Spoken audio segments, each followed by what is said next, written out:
இந்த கேமன் ஐலாண்ட் எங்க இருக்குன்னு சொல்லிட்டு பார்த்தீங்கன்னா, கியூபா, ஜமைக்கா இது பக்கத்துல தாங்க இருக்கு. எந்த சீல இருக்குன்னு பார்த்தீங்கன்னா, கரேபியன் சீல தாங்க இருக்கு இந்த ஐலாண்ட் வந்து. இத வந்து 3ஆ பிரிப்பாங்க.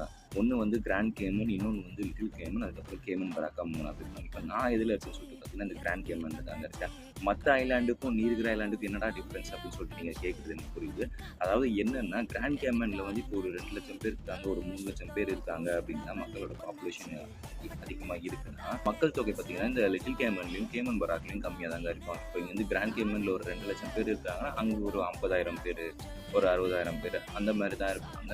ஸோ அதுதான் இங்க இதுக்கும் அதுக்கும் நெறைய டிஃபரன்ஸு. அது மட்டும் இல்லாம கிராண்ட் கேமன் தான் பார்த்தீங்கன்னா, மேஜர் ஹப். இங்க தான் நெறைய ரியல் எஸ்டேட்ஸ், நெறைய இன்வெஸ்டர்ஸ்லாம் இங்க வந்து நெறைய இன்வெஸ்ட்மென்ட் பண்ணியிருக்காங்க. முக்கியமா யுஎஸ்ல இருக்கிற பெரிய பெரிய கோடீஸ்வரன்லாம் வந்து இங்க இன்வெஸ்ட் பண்ணியிருக்காங்க.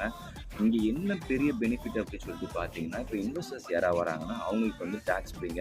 இப்போ ஒரு 100 கோடி எடுத்து